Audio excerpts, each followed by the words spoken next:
Picture this. You're 58 years old. You've spent 35 years waking up to an alarm you hate, commuting through Bangalore traffic or Mumbai locals, sitting in meetings that could have been emails. Your parents retired at 60, their parents at 58. And somewhere along the way, we all just accepted that this is how life works. But here's a question that might change everything. What if you could walk away from all of this at 45? Not because you won the lottery. Not because you inherited crores from a rich uncle in America. But because you made a series of smart financial decisions starting today. I'm talking about the FIRE movement, financial independence, retire early, and today we are going to break down exactly how this works in the Indian context. Because let me tell you, the American FIRE advice you read online, it doesn't directly translate to our reality. We have different tax structures, different inflation patterns, and something America doesn't really understand, the concept of family financial obligations. By the end of this video, you'll know your exact FIRE number, understand why the famous 4% rule needs serious adjustment for India, and have a concrete action plan regardless of whether you're 25 or 40 right now. This isn't just theory. This is your escape route from the 40-year corporate grind. Let's dive in. Let's start with the most important number you'll ever calculate, your FIRE number. The concept is beautifully simple. The 25x rule states that you need to accumulate 25 times your annual expenses to retire comfortably. Not your income, your expenses. This distinction is crucial. Let's do the math together. Say you currently spend 80,000 rupees per month on everything, rent, groceries, entertainment, insurance, everything. That's 9.6 lakhs per year. Multiply by 25, and your FIRE number is 2.4 crores. Sounds achievable, right? But wait, we need to account for inflation. If you're planning to retire in 15 years and inflation averages 6%, that 9.6 lakhs becomes roughly 23 lakhs annually. Now your FIRE number jumps to 5.75 crores. Still with me? Here's where it gets interesting for Indians. Most FIRE calculations assume you'll maintain the same lifestyle. But in India, our expenses often increase with age, not decrease. Kids' education, parents' healthcare, those family weddings where you can't show up empty-handed. A realistic Indian FIRE number often needs to be 30x or even 35x your current expenses, not 25x. I know this sounds discouraging, but stay with me. The math actually works in your favor if you start early. A 25-year-old investing just 15,000 per month in a diversified equity portfolio averaging 12% returns will have over 5 crores by age 45. The numbers don't lie. Now here's where most people get FIRE completely wrong. They focus only on accumulation and forget the equally important question, how do you make this money last potentially 40 or 50 years of retirement? Enter the safe withdrawal rate. The famous 4% rule, developed from American market data, suggests you can withdraw 4% of your portfolio annually, adjusted for inflation, and your money should last 30 years. But here's the problem. This rule was designed for American markets with American inflation. In India, we face a completely different reality. Our inflation consistently runs higher, between 5 to 7% versus America's 2 to 3%. Our market volatility is more pronounced. And crucially, we don't have the social security safety nets that Americans fall back on. Financial experts studying Indian markets suggest a safer withdrawal rate of 3 to 3.5% for early retirees in India. Yes, this means you need a larger corpus. But it also means you won't be 70 years old, watching your portfolio shrink while your medical bills explode. Let me show you what this looks like practically.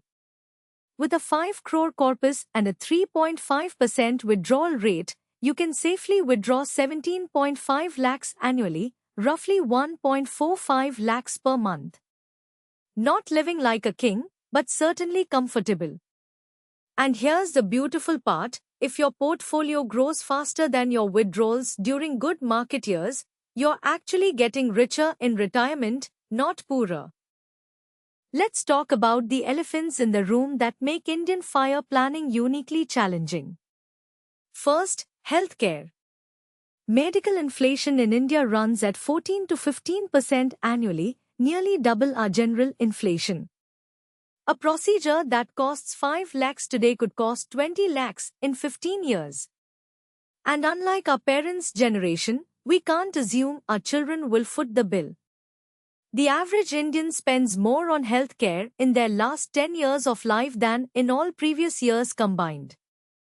Your FIRE plan absolutely must include comprehensive health insurance that you can maintain for life, a dedicated medical emergency fund of at least 20 to 25 lakhs, and a strategy for insurance portability as you age. Second, let's address lifestyle inflation. Indians have this beautiful but financially dangerous tradition of upgrading lifestyles with every promotion. Bigger car, bigger house, fancier vacations. The FIRE journey requires you to break this cycle aggressively. The goal isn't to live like a miser, it's to consciously choose what brings you joy and ruthlessly cut everything else. Third, the family factor. In India, financial independence isn't just personal. We carry obligations to aging parents, siblings who might need help, children's education, and weddings. Your FIRE number needs a buffer for these realities. I recommend adding 15 to 20% to your calculated corpus specifically for family obligations. It sounds harsh to put a number on family duty, but planning for it is more loving than being unprepared when the need arises. Alright, you know your number. Now let's talk about how to actually get there using investment vehicles available to us in India. Your accumulation phase portfolio should be equity heavy. I'm talking 70 to 80% in equities through a combination of direct stocks if you have the expertise, and index funds or flexi-cap mutual funds if you prefer professional management. The Nifty 50 has delivered roughly 12% CAGR over the last 20 years. That's your baseline expectation. The remaining 20 to 30% goes into debt instruments, think PPF for tax-free guaranteed returns, corporate bonds for slightly higher yields, and arbitrage funds for tax-efficient short-term parking. But here's the crucial shift. As you approach your FIRE date, you need to gradually move towards a more conservative allocation. By the time you retire at 45, your portfolio should look more like 50% equity, 30% debt, and 20% in alternatives like gold, REITs, or rental real estate. Why real estate? Because in India, rental income provides a psychological safety net that pure paper assets don't. A to BHK in a tier 2 city generating 25,000 monthly rent might not be the most efficient investment on spreadsheets, but it provides steady cash flow that doesn't fluctuate with market sentiments. Also, don't ignore international diversification. Investing 10 to 15% of your portfolio in US index funds through Motilal Oswal's S&P 500 fund or similar options hedges against rupee depreciation and adds geographical diversification. Here's something that separates successful FIRE achievers from everyone else: tax efficiency. It's not about how much you earn, it's about how much you keep. During your accumulation phase, maximize every tax-saving opportunity. Your ATC limit of 1.5 lakhs should be fully utilized, preferably through ELSS funds that give you equity exposure with tax benefits. Don't forget ATD for health insurance premiums, ATCCD for NPS contributions, And if you have a home loan, Sections 24 and 80 EA for interest deductions. But the real tax optimization happens in your withdrawal strategy during retirement. Here's a framework that works beautifully. In your early retirement years, 45 to 55, live primarily off your debt instruments, PPF withdrawals are tax-free, and long-term capital gains on debt funds are taxed at 20% with indexation benefits. Let your equity portfolio continue compounding untouched. From 55 to 60, start systematically withdrawing from equity mutual funds. With current rules, long-term capital gains up to 1.25 lakhs annually are tax-free. Structure your withdrawals to stay within or just above this limit. Post 60, you get additional tax benefits as a senior citizen, higher tax-free limits and deductions. This is when you can afford to withdraw more aggressively. The beauty of this strategy? You minimize lifetime tax payments while allowing your highest growth assets to compound longest. Over a 40-year retirement, this approach could save you crores in taxes compared to random withdrawal methods.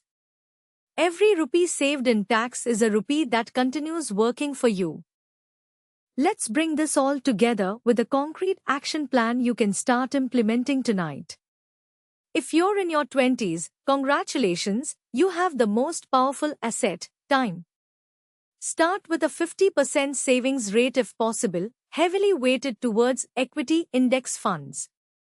Avoid lifestyle inflation like the plague. The habits you build now determine everything. Your target should be accumulating 30x expenses by 45, which is absolutely achievable with consistent 15 to 20% annual returns on an aggressive portfolio. If you're in your 30s, the math gets tighter, but it's far from impossible. You need to boost your savings rate to at least 40% and might need to consider additional income streams, consulting, freelancing, or building a small side business. Focus on maximizing tax-advantaged accounts and consider slightly riskier investments like small-cap funds for potential higher returns. If you're 40 or above, traditional FIRE might not be realistic, but Coast FIRE definitely is. This means accumulating enough that you can switch to lower stress, lower paying work, and let compounding finish the job by 55 or 60. Focus on eliminating all debt and ensuring your healthcare coverage is robust. Regardless of age, here's your homework. Calculate your exact FIRE number using the formula we discussed. Set up automatic investments on your salary date. Review and reduce your expenses by at least 10% starting this month. And most importantly, share this video with someone who needs to hear this message. Financial independence isn't just a personal goal, it's a movement. And movements grow when we spread the word. Remember, the best time to start was 10 years ago. The second best time is today. I'll see you in the next video where we'll dive deep into building passive income streams for early retirement. Until then, keep building your freedom.